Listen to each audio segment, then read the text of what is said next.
ഇന്ന് തന്നെ ഡൗൺലോഡ് ചെയ്യൂ. കാണൂ നിങ്ങളുടെ ഫേവറേറ്റ് ഷോസ്. ബലിക്കലിലേക്ക് കൊണ്ടുപോകുന്ന മൃഗത്തിനോട് പോലും മനുഷ്യര് ഒരല്പം കനിവ് കാണിക്കും. ഇത്തിരി വെള്ളം കൊടുക്കും. അവളോടും അതാവാം.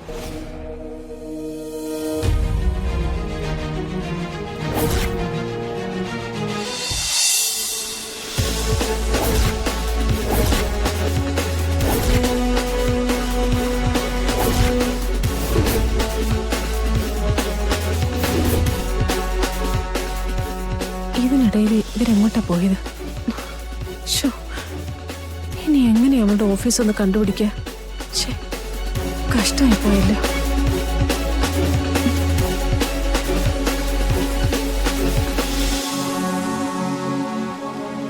ഇനി വരില്ലാന്ന് പറഞ്ഞിട്ട് തിരിച്ചു ചെല്ലുമ്പോ ചിലപ്പോ പരിഹസിച്ചെന്തെങ്കിലും പറഞ്ഞെന്നിരിക്കും. നീ അത് കാര്യമാക്കണ്ട. നാണം കെട്ടി തിരിച്ചു വരാൻ തീരുമാനിച്ചതല്ലേ, ഇനി എന്ത് കാര്യാക്കാനാ? ചേച്ചി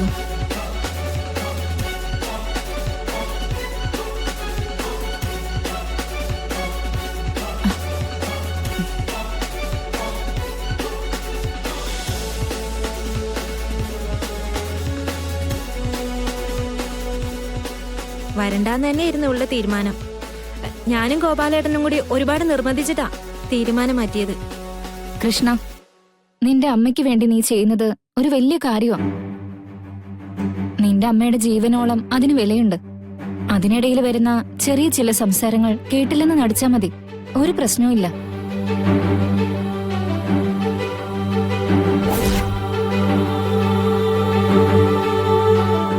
ശരി, നിങ്ങൾ അകത്തേക്കേ ഇല്ല.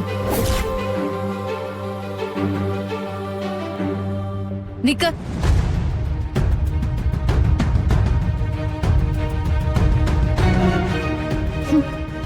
എന്താ നീ ഇങ്ങ് തിരിച്ചു വന്നേ?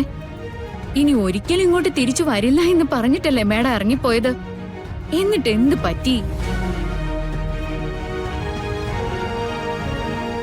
ഇവിടുന്ന് പോയതിനു ശേഷം നമ്മുടെ ബുദ്ധിമുട്ടുകളെ കുറിച്ച് ആലോചിച്ചിട്ടുണ്ടാവും. ഞാൻ ചോദിച്ചതിനുള്ള മറുപടി അവള് പറഞ്ഞോളൂ. ഇന്നലെ നീ ഇവിടെ നിന്ന് വിളമ്പിയത് ആദർശം.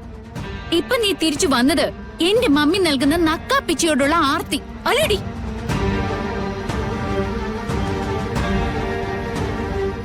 നീ അന്തസ്സുള്ളവളാണെങ്കിൽ ഇന്നലെ നീ പറഞ്ഞ വാക്ക് പാലിക്കണം.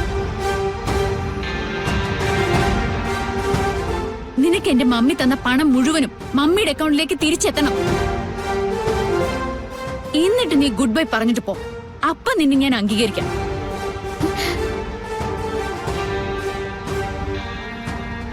ഒരു ചായക്കാശിന് കൂടി ഗതിയില്ലാത്തവള് അന്തസ്സിനെ കുറിച്ച് ഞങ്ങളെ പഠിപ്പിക്കാൻ വരുന്നോ?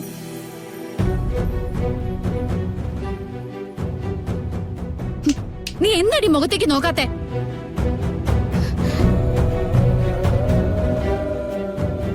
ഇന്നലെ കാണിച്ച ആവേശം ഇന്ന് നീ എന്റെ മുഖത്ത് നോക്കി കാണിക്കാൻ. ഗാഥ, മമ്മി കണ്ടില്ലേ ആരെ ഈ വന്നിരിക്കുന്നതെന്ന്? ഇന്നലെ അവളെ എന്ത് പറഞ്ഞിട്ടാ പോയത്? അവള് പറഞ്ഞതൊക്കെ ശരിയാണെന്ന് മമ്മിക്ക് ഒരു ദിവസം മനസ്സിലാവുന്നു.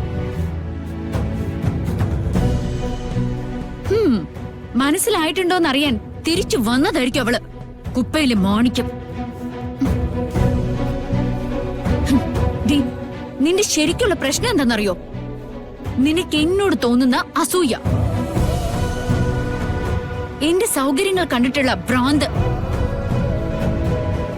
എനിക്ക് കിട്ടാൻ പോകുന്ന ജീവിതം ആലോചിച്ചുള്ള അസ്വസ്ഥത. കൂലിക്കാരിയും വേലക്കാരിയും ഞങ്ങൾ പറയുന്നത് മാത്രം അനുസരിച്ചാ മതി. നിങ്ങൾക്ക് നിങ്ങളുടെ അഭിപ്രായം പറയണെങ്കിലേ അതി വീടിന്റെ പുറത്ത്. മനസ്സിലായടി? ഗാഥ മതി. മാഡം, ഇന്നലെ പറഞ്ഞത് തെറ്റാണെന്ന് തോന്നിയിട്ടല്ല ഞാൻ തിരിച്ചു വന്നത്. മാഡം എന്തൊക്കെയോ കാര്യങ്ങൾ തീരുമാനിച്ചിട്ടുണ്ട്. ഞാനായിട്ട് അത് മുടക്കരുതെന്ന് കരുതി. അതുകൊണ്ടാണ് ഞാൻ വന്നത്. കൃഷ്ണ, ചെന്നൈ.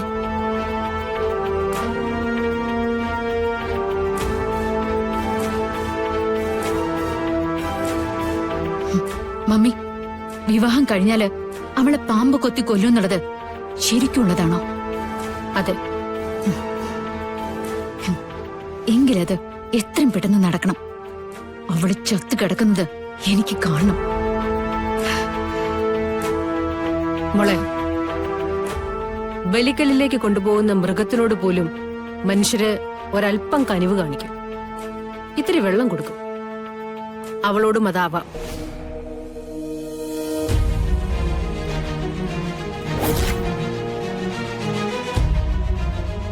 എവിടുന്ന മമ്മിക്ക് ഈ സെന്റിമെന്റ്സ്? അതും അവളോട്. ഷിറ്റ്.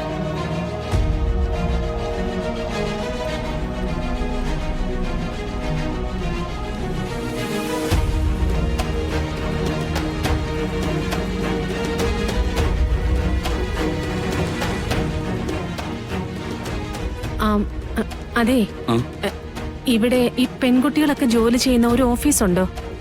ഇവിടെ എല്ലാ ഓഫീസിലും പെൺകുട്ടികൾ ജോലി ചെയ്യുന്നുണ്ട്. അതിലേതാന്നറിയാതെ ഈ എന്റെ മോള് ഇവിടെ ഒരു ഓഫീസിലാ ജോലി ചെയ്യുന്നേ. അത് തിരക്കി നടക്കുകയായിരുന്നു ഞാൻ. ഓഫീസിന്റെ പേരെന്താന്നറിയായിരുന്നെങ്കിൽ ആരോടെങ്കിലും ചോദിക്കാമായിരുന്നു. അവളിതേ കുറച്ചു മുമ്പ് ഇതിലെ പോയതേ ഉള്ളൂ. കുറച്ച് തടിച്ചിട്ട് മുടിയൊക്കെ ആയിട്ട് ധാവണിയൊക്കെ എടുത്ത്. ഞങ്ങള് നാട്ടിൻ പുറത്തുകാരാ. മോളെ കണ്ടാലും അങ്ങനെ തന്നെ പറയൂ. നിങ്ങൾ ഈ പറയുന്ന ഏകദേശ രൂപമുള്ള ഒരു പെൺകുട്ടി ഇവിടെ ലോട്ടറി വിൽക്കുന്ന ആളുടെ കൂടെ നടക്കാറുണ്ടായിരുന്നു. പക്ഷെ ഓഫീസ് ജോലിയൊന്നുമല്ല. അത് നിങ്ങൾക്ക് തെറ്റിയതാ. ആ ലോട്ടറിക്കാരൻ ഗോപാലിനൂടെ കണ്ടതാണോ? ആ, അത് തന്നെ, അയാളുടെ കൂടെ തന്നെ. അത് മോള് ഓഫീസിൽ പോകുന്ന വഴിക്ക് അവര് പരിചയക്കാരാണേ. ഗോപാലൻ അങ്ങനെ കണ്ട് സംസാരിച്ചതാവും. അവള് ഇവിടെ വലിയൊരു ഓഫീസിലാ. എന്നാ പിന്നെ എനിക്കറിയില്ല. വേറെ ആരോടെങ്കിലും ചോദിച്ചു നോക്കൂ. ശരി.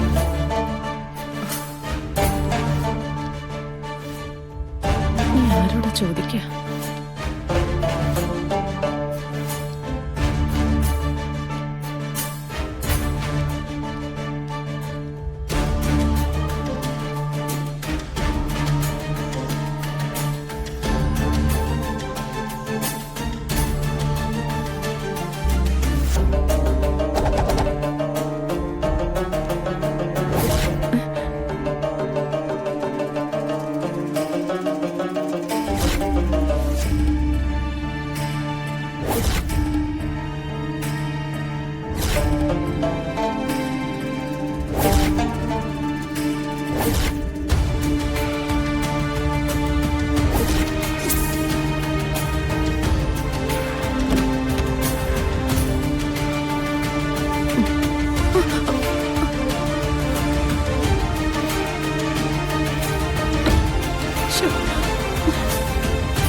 മോനെ, മോനെ നിന്നെ.